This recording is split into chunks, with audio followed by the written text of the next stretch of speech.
Hey everyone, and welcome to the first edition of 3030 of 2017. Happy New Year to all of you. I hope that you took a lot of time off, got some rest, because a lot has happened in the last 30 days. So let's get right to it because we only have 30 minutes. So what are we going to be covering today, right? December was actually a little bit of a busy month, as was the beginning of January. So something that a lot of people were talking about, was there a Google update over the holidays? We'll go through that. Google's intrusive interstitial on the mobile devices rolled out on the 10th. So, have you been paying attention to that? This was something that I really found interesting. An article that I came across was that Amazon is actually eating into Google's e-commerce market share. So we'll talk about that. Chrome's going to start serving a warning for non-secure login forms. So that's something from a UX standpoint that everyone really should be aware of. Product schema markup comes to Google image search, which I think is really cool. I'll show you exactly what that is. Slow pages might be slapped with a not mobile friendly tag. This is a really interesting topic that I've had a lot of discussion around in the last few days. And also, AMP results are showing up in Google image search because it wouldn't be a 3030 without me saying something about AMP. So, diving right in. So, was there a Google update over the holidays? This is actually, this kind of was stirred on, Barry Schwartz from Search Engine Roundtable had reported that a lot of chatter was happening around the industry that maybe a potential update was happening. So, did this really happen? The answer is probably not, because Google, doesn't, typically stays away from holidays, for the exact reason that a lot of people take off that time of year. Google is off that time of year. I think most of Google is off for 2 weeks around that time of year. So at the end of the day, they really stay away from any updates, not even just major updates, just any updates, whatever. And then there was some chatter about, was this, them testing the mobile first indexing and trying to roll that out? Is that something that, that was happening? And honestly, I looked into like almost every customer that we have, looking for trends across different industries, across different, types of sites, and I saw absolutely nothing but normal fluctuation. So my best guess is that no, Google did not release something based on, Google is a creature of habit. They stay away from holidays typically. I think they've only done a release on holidays once. I think it was one of the Penguin or Panda updates, and it was years ago, and there was such a huge backlash from the community because a lot of people had to cut their holiday vacation short. So they typically stay away from that. Now, and while there was a lot of chatter, it looks like it was just normal fluctuations. And our man John Mueller came out and actually, someone asked him, and he said that his guess was that they were normal fluctuations. They were independent of the mobile first index experiments, but, he was happy to look into it as he always does because he's very helpful. But at the end of the day, there was no update over the holiday. It was probably normal fluctuation. As everyone knows, that is, especially for e-commerce sites, going up, leading from Black Friday through the holidays, you're always going to see a massive uptick, and then you're always going to see a massive downtick after that while people kind of go into Christmas and New Year's because a lot of people take off that time of year. So this was probably just normal fluctuation. If you saw anything that you feel was, abnormal, out of your regular seasonality path, feel free to shoot me an email. We'll look into it for you. But, for the most part, this looked like it was just normal fluctuation. So I don't think there was really anything to worry about there. So, bigger news is that Google's intrusive interstitials penalty rolled out on mobile devices. We covered this a while ago. Google told us about this about 6 months ago. They said in mid-January, or early January rather, they were going to roll out the intrusive interstitials on mobile devices. And that is something that everyone should be aware of if you use interstitials. I am not a fan of interstitials. I think that they kind of get in the way, that, they block content, and that's why Google's rolling this out. But there are good types of interstitials and bad types of interstitials, and I understand that there's a lot of words on this slide, and I apologize for that in advance, but again, I want you guys to be able to be left behind with something so that you can read through it. But, so what types of interstitials does this affect? And it's a great question, and it's really something that you have to understand. It's not all interstitials. So it's only when someone comes from a Google SERP, or search engine result page, to that page. So if you have someone that comes to your site, say someone Googles something, they find your site, and then they click the link, and then they go into your site, and there's an interstitial that pops up there, that's when the penalty is going to kick in. Now, if someone goes from a mobile device and goes into the first page and there's no interstitial, and then they click another link, and on that second or third page, wherever it is in their path, an interstitial pops up there, the penalty does not apply in that situation. It's only when someone is coming specifically from a Google mobile search result page to the site, and an interstitial pops up on that first interaction, right? And there's two, but the good thing is that Google has been a lot better about saying what's good and what's bad, right? So they came out with some diagrams. Search Engine Land has a really good write-up about it. If you want to read the whole thing, you can go there. The link's in here. So there's good interstitials and problematic interstitials, right? So the good interstitials, and this is directly from Google, are interstitials that appear to be in response to a legal obligation, such as for cookie usage or for age verification. So this is good for banks, for investment firms that need to have a lot, or pharma, or healthcare, things that have a lot of compliance associated with it. If an interstitial has to show up because you need permission to, or there's a disclaimer that you have to do, you're fine there. That's not going to hurt you. Login dialogues on sites where content is not publicly indexable. For example, this would be, this would include private content such as email or unindexable content that is behind a paywall. You wouldn't get hurt there, obviously, so that's pretty straightforward. And last but not least, banners that use reasonable amount of screen space and are easily dismissible, for example, like an app install. And this kind of goes back to Google's other app interstitial penalty, right? So back in the day, folks who have been with 3030 for a while, or who keep up, there's another interstitial type penalty for app interstitial. So it's okay to have little banners on the top and little banners on the bottom, but not those huge ones right in the middle that promote someone when someone goes to your site and you say, download my app. Download my app. It's okay to have the banners on the top and bottom, but it's not good for it to cover all of the content. So actually, this is playing into that original kind of interstitial, but it's expanding it past the app interstitials. So what are problematic ones? So showing a pop-up that covers the main content. That's pretty straightforward. If someone goes from a mobile device to your site and a interstitial pops up and it has nothing to do with a disclaimer or any of the things that are in the good interstitials column, then you will be hit by that penalty since it popped up on that first interaction. Second, displaying a standalone interstitial that the user has to dismiss before accessing the main content. Does everyone see a theme here? Google wants people to be able to access your main content directly without having to dismiss an interstitial, again, that doesn't fall into the good interstitials bucket. This is something, especially with the mobile-first indexing moving forward, that everyone should be considering and should be worried about if you think you have one of these interstitials, because everything's going, in a few weeks probably, Google is going to flip, from desktop to mobile for that mobile-first indexing and grading your sites on your mobile, the main content on your mobile, mobile experience. So everyone who's not responsive or has a separate mobile thing, everyone has to take that into account. And then last but not least, using a layout where the above-the-fold portion of the page appears similar to the standalone interstitial, but the original content has been inlined underneath the fold. Again, this is all about blocking the main content, right? Those are three separate types of interstitials, and just to outline them even further, here is a diagram that Google provided, which is simply phenomenal.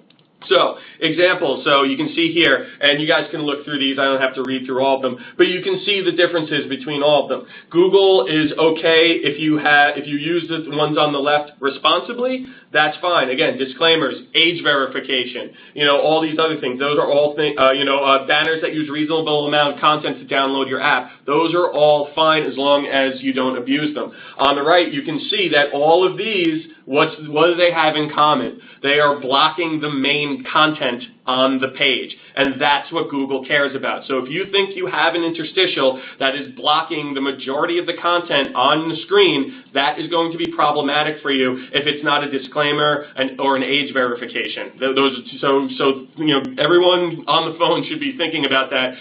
When someone comes to my site on a phone, is that main content being blocked? Because Google is going to start looking at that mobile page first very, very soon. So if you think that this is going to affect you then negatively, then you should put a plan into action now to fix it. And I can't stress that enough. This is coming, this is out right now, and you don't want, get ahead of it. If you don't want to start to see, a downward trend from your mobile traffic. So get ahead of it and fix it. I'm sure most people don't have this, but this is affecting, no one has, there hasn't been any reports on, has anyone seen any negative, rankings in the last 2 days. Of course, it won't come out for the next couple of weeks, but at the end of the day, this is something that everyone should be aware of, and everyone should avoid doing everything on the right. Awesome. So next slide.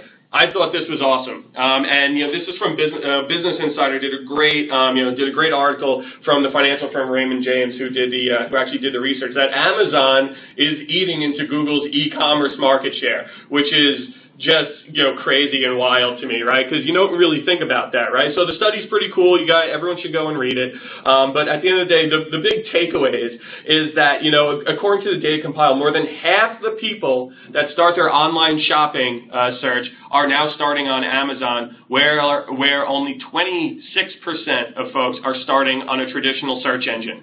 So that is, not surprising, and I had a lot of conversation with this the last couple of days with folks. Not surprising at all. When you think about it, if you want to buy something, if you're looking, let's say you're looking for, paper towels, I don't know, batteries, anything you can think of, I always go to Amazon first. I probably use Amazon first. If I don't find it there, shockingly, then I'll go to Google, right? But I actually don't start at Google when I'm actually going to buy something, because I know I can probably find it on Amazon a lot quicker and a lot easier.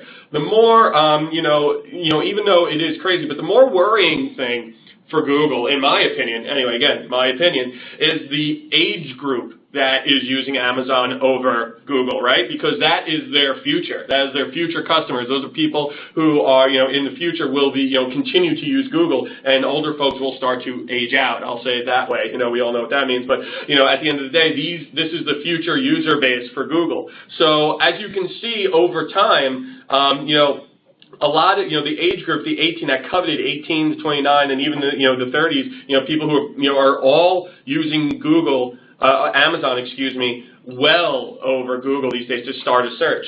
And, do I think that this trend will continue? This is one of those things where Amazon continues to grow. Amazon's a beast. And, from an e-commerce standpoint, I can't see it not continuing, especially with the dawn of voice-enabled search, right? Amazon Echo, Google, Google Home, the new Cortana one that just came out. All of these things are going to start to change the way that we market to people in search, right? Voice search is the next horizon. Google's going to start to compile that information, probably start to, I would guess, start to report it at some point in the next year or two in Google Search Console. They're just probably trying to figure out how to actually compile that data and get it into a report. But at the end of the day, this is something you can see since 2014. You cannot ignore Amazon's exponential growth in this space. So it's something that, everyone should be aware of, and Google should be super nervous about. But everyone should go and, go read this study. It's very interesting, and it makes you think, right? It makes you think a little bit. Like, if you're an e-commerce retailer, what are you doing? What are you doing on Amazon? Are you pushing Amazon a lot? Maybe you should be pushing it a little bit more, since many more people, especially, younger folks who, again, future customers, are using that to start a search rather than Google or another search engine, Bing, and all the other ones that some people use. At the end of the day, that's what that's about. Next one, Chrome is going to start. So Chrome 56, when it comes out, will begin to serve a warning for non-secure login forms. This is, this is a UX type thing, right? And this is another push for Google to make things secure. Google loves everything being secure. We know that. That is not news. That's not shocking that Google is pushing everyone. It's also not shocking that Google is kind of starting to really push hard on people going secure. They did this with the mobile-friendly update. The first, Mobilegeddon, quote-unquote, was kind of a dud, right? It didn't really do anything, but then they updated it again, and people started to, when they updated the second mobile-friendly update, that actually really affected people who were not mobile-friendly. Google, started to give people a ranking bonus, a very small ranking bonus for going secure. That was like, hey, everyone, start going secure. And the thing is that it worked. I mean, of course it worked, So, for them, they're saying that they actually have hit a milestone that, more than half of Chrome desktop page loads are served over secure service. So that's great. You know what I mean? They want everything to be secure. So what they're doing is working. But here is what Google said directly regarding this change about actually showing, and you can see it here, the not secure. That is right in your face. You don't want your customers seeing that. You don't want your customers coming to your site and seeing that's not secure. That makes them feel unsafe. That's going to cause them to be like, oh, I don't know if I want to buy from these folks, or I don't know if I want to give them my information if it's not secure. So here's what I say. Beginning in January 2017, Chrome 56 will mark, HTTP pages that collect passwords or credit cards on non-secure pages as part of a long-term plan to mark all HTTP sites as non-secure. Now, it is understood that going secure, it's migrating your site. It's redirecting everything to HTTPS. It's not a small fee. It's also a cost. It's not cheap either. But it's something that you're going to have to do within the next, I'd say, 18 months, because this is Google's first step in pushing everyone very hard down that road. They're getting more and more intense, and if this picture doesn't freak you out, this statement will. So in following releases, again, they are going to continue to release, continue to push. We will continue to extend HTTP warnings, for example, by labeling HTTP pages as not secure in incognito mode, where users may have higher expectations of privacy. Eventually, we plan to label all HTTP pages as non-secure and change the HTTP security indicator to the red triangle that you use for broken HTTPS. That is not good. It's bad user experience. It's bad for SEO, and it's bad for your users. And that's who we care about, right? We care about users coming to the site and doing something, whether it's buying something, whether it's giving you their information, regardless of what it is. This is something that, it's time to go secure, everyone. That's really what this is Google saying, like, all right, we've given you guys enough time. We gave you the little bit of a bonus, gave you a little bit of an incentive to do it. Now it's time to actually go and do it. So this is something, the next one I'm really excited about, especially for retailers. So product schema markup is now available in Google image search. This is very self-explanatory, but I'm pretty stoked about this and have already, emailed this slide to many of my retail clients, because you should all be doing this right away, because image search is so important and such an important, and should be an important part of any, any SEO campaign or SEO strategy or just content strategy for retailers.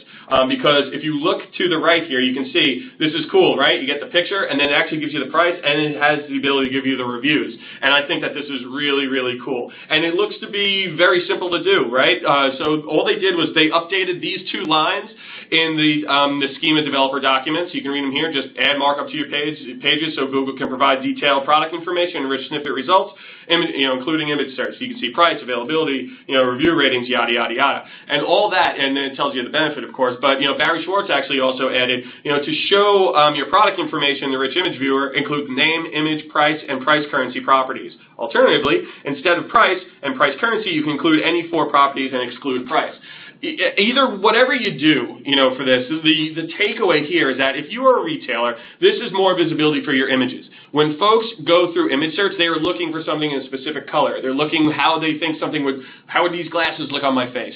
How would they, do I like the design of them? People use image search, and I think that's something that a lot of folks don't put a lot of stock in, is that people use image search, and image search helps sell because it's visual, right? People like pictures, So at the end of the day, this is something that all retailers, and anyone can use this. I'm not saying that you shouldn't, that if you're not a retailer, you can't use this.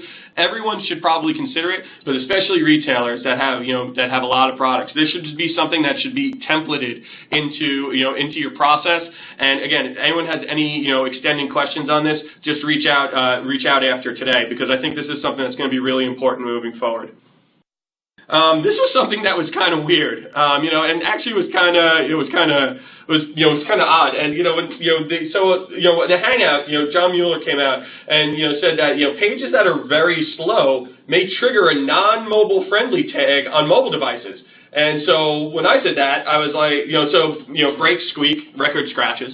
And it's like, wait a minute, I thought you guys looked at your desktop. I thought they only looked at desktop speed when considering rank and things of that nature. They didn't really say, because, they've said in the past that, mobile speed, it kind of is what it is, right? And then, through all this, and the excerpt is here. I won't read out the whole thing, but, it's that, for this, when they do it, in simple terms, he basically said that pages are very slow with Google.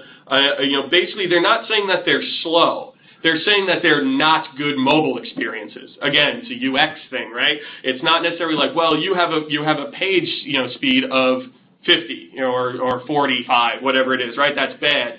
So because of that number, we are going to mark you not mobile friendly. It's not necessarily that. It's that they are taking into context that that speed means that it's a bad experience. And again, Google's not obsessed with, making SEO lives difficult. They are obsessed with user experience, so people keep using their search engine, which then they're probably, they're probably even more nervous with that last Amazon thing that came out that we were talking about a few slides ago. But at the end of the day, this was really, this is really just another, this was more of like an interesting thing that I came across and, had a couple of conversations about. Of course, you just want to make sure that your mobile speed's in a good place. It's not like, oh my God, I got to go out and do X, Y, Z. Just keep keep making sure that your site works well, both on desktop and mobile, especially on mobile again, because the mobile first index. But, but at the end of the day, it's really, it's interesting to hear this because you don't think about that. You think like, oh, that number is a number and that I have to hit that number. But really, Google's coming in saying, yeah, it's not really about the number. It's about the fact that that number means it's a bad experience. And if that happens, and if a page is really, really slow, we're going to say it's not mobile friendly. It's not because of your design, not that you don't have a mobile friendly site. It's because your site's so slow, it won't be a good experience on a mobile phone, which is a different way of thinking about it and actually adds a little, a level of clarity to that. So again, very interesting. It's something that you don't really think about, that I had never thought about, but really interesting for him to give us kind of that window into how it works. And lastly here, this is something, again, this goes back to the image search, didn't have to get to, you kind of get the picture here of, sorry for the pun. But at the end of the day, AMP images, AMP results are showing up in Google image search. So you can actually make your images AMP enabled. So that's pretty cool. And again, this is Google pushing towards AMP, and like I said, it wouldn't be a 30-30 without me mentioning AMP pages at least once. So I thought that this is something really cool. I've had a lot of conversations around images in the last few weeks, so thought I would bring that to you. So if you're a retailer and you're thinking about, being AMP enabled, or really anyone, try it out in your images, see if it works. Again, this is all new to everyone. AMP is fairly new, but, it's 600 million pages, across 700 million websites, something like that. Can't be wrong, right? People are adopting it. So consider that as well. If you're going AMP, consider making your images AMP. Why not? It's something that Google's testing out. It's something that Google is, is pushing. So with that, of course, we are only 47 days away from C3, right?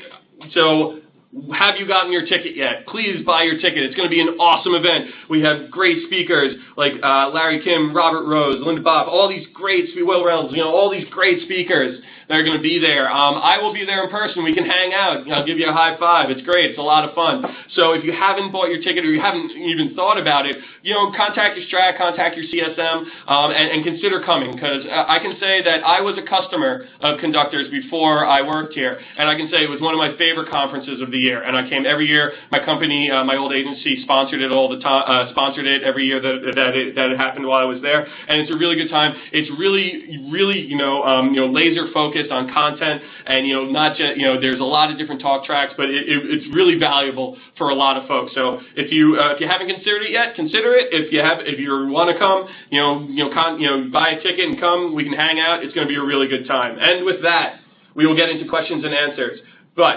So thank you all for joining me, and we will start to answer as many questions as possible now, as I know we're running a little short on time, but we'll try to get some questions. So here's one. Oh, what is AMP enabled? A great question. So AMP is accelerated mobile pages. And if you go to the 3030 archive, I've talked about it probably in every episode for the last 10 months. But it means it's accelerated mobile pages. So you can go to ampproject.org to learn a lot more about it. But it's something that everyone should, it's something that you should look into, especially if you're a publisher. And basically what it is, it's like Facebook Instant Articles. When you click on something, Google stores this other version of your page in a cache that it pulls from so that it comes up quicker. So great question. Next one. Do you have a suggested number or percentage to mobile speed? It's a great question. It really is. I always say that you want to keep it in that 80% mark if you can. For some folks that's a lofty, that's a lofty goal, but really that's something that you definitely want to, that's something that you, that's something that you want to kind of aim for. You always want to aim for that 80 mark, and that's where I've seen that, problems happen, the problems, don't typically come up when you're at that mark. So that's probably something to aim for. Anything above 70 is probably fine, but you really want to aim for that 80 and above mark, just really as fast, good question. So leading into the next one, page speed. How slow is too slow to be labeled not mobile friendly? They mentioned 50 in the article, so my guess it's 50 and below is where they're probably looking at. If I had to give you a number or best guess at a number, that's more than likely what it is. So keep that in mind. Anything that's that slow, and if your pages are that slow anyway, that's something that you should be looking into, regardless.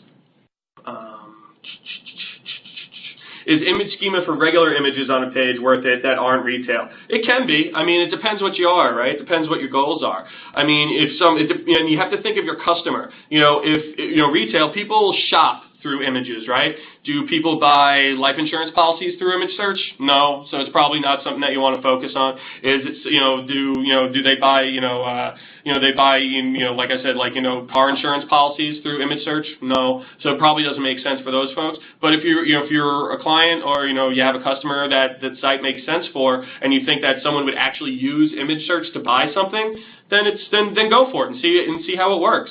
Really, isn't the product image markup only on mobile? Oh, great question, great question. So that's actually a little confused right now, and actually I have sent a question over to the sources about that, because the articles make it seem, and all the news makes it seem like it is only on mobile, the images anyway, but nowhere in either of those articles do they say mobile. So I think it's for everything, but great question, and I'm going to clarify that next time we meet, but great question. So I can't answer that right now, but right now it's definitely mobile, but they don't say it's not desktop either. So again, I will get back to you on that one. Very good question. Thank you. Amazon, is Amazon keyword search volume coming soon to Conductor? Wink, wink. Yeah. Hey guys, I'm not a product guy. I'm just a strategist. I'll bubble that up to the product folks. They're usually pretty good about that stuff, about taking advice, especially from our customers. I'll see what I can do. A couple more. Let's see. Oh,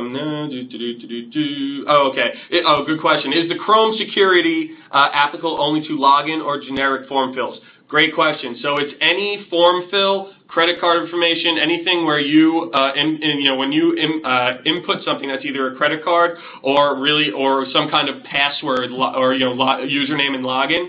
That's where it's going to show up initially. My guess is they will start to push this for all types of logins and form fills. Great question. Great question. And one last one.